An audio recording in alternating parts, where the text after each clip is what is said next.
Nós temos aqui um potencial de crescimento do ecossistema do futebol enorme. Olha, dos 10 principais mercados do mundo, só o Brasil ainda não tem a liga profissional. E onde os países criaram as ligas, houve crescimento. Compara o futebol inglês antes e depois da Premier League.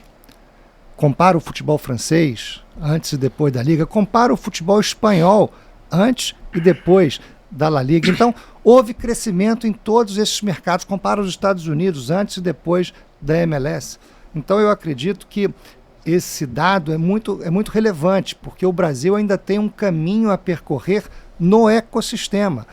Mais até importante do que a melhora na gestão de um clube aqui e outro ali. Porque a melhora individual na gestão, ela gera um impacto, claro, não só individual, mas no ecossistema como um todo. Mas a melhora do ecossistema gera um impacto em todos, que foi exatamente o que se viu na Premier League, na La Liga, enfim, na Liga Francesa, na Itália. Nesse ponto, o Brasil talvez seja a grande fronteira de crescimento para o futebol mundial.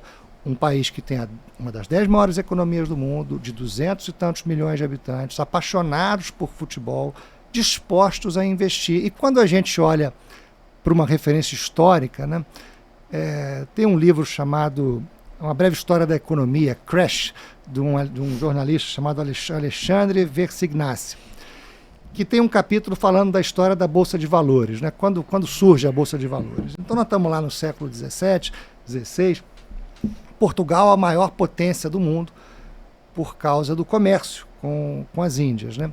E Portugal financiava esse comércio de uma forma parecida que a gente está olhando a SAFs, um investidor aqui, outro investidor ali. Isso é um fundo, né? Uma forma artesanal, praticamente, né? Então era um rei que financiava, era um banqueiro, mas a Holanda resolveu abrir capital para a Companhia das Índias dela.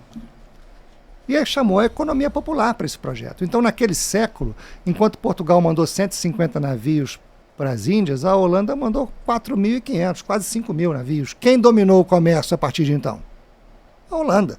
Ou seja, o mesmo que aconteceu lá atrás, nesse episódio, poderia acontecer com o futebol brasileiro e a gente ter muito mais recursos para comprar clubes lá fora, para trazer jogadores lá de fora, porque nós temos economia para isso, o Brasil tem uma grande economia e o futebol é prioridade aqui. E essa pesquisa do Atlas Intel demonstra isso, um potencial gigantesco e não só para a compra de ações.